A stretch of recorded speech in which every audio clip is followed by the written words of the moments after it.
大家好，咁咧相信大家都睇到我發文講啦。咁其實之前咧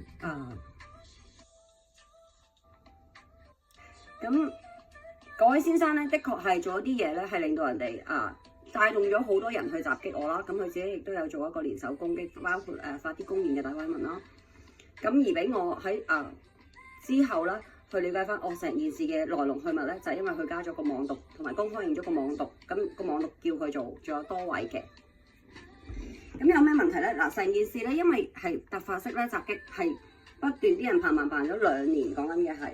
咁到之後咧，由於佢一再包裝啲襲擊毒咧，咁令到好多人都唔知道啦。其實係嗰啲人有問題啦，首先。其次咧，就係因為佢係調轉咗件事情去講咧，佢屈咗落我度㗎。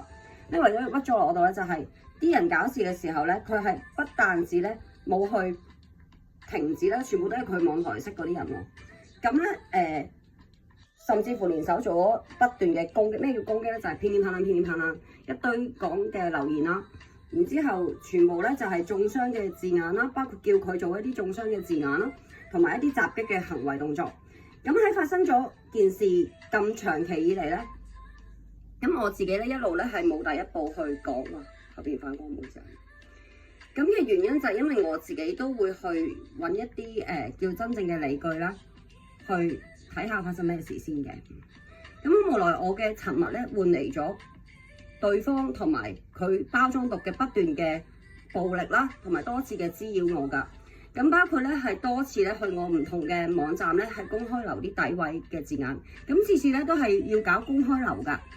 咁所以咧先至係公開回應翻呢件事㗎。咁到今日咧，由於佢家啲毒方咧係做咗一啲咁出意去中傷同埋襲擊我嘅動作啦，並且係不斷做啦。咁所以咧亦都帶動咗好多問題，就係無啦啦我好忙嘅當中咧，要應付好多突發嘅情況啦。咁因為都會影響到我做嘢個流程啦，包括多次因為佢哋咁樣做咧，而令到係妨礙到我。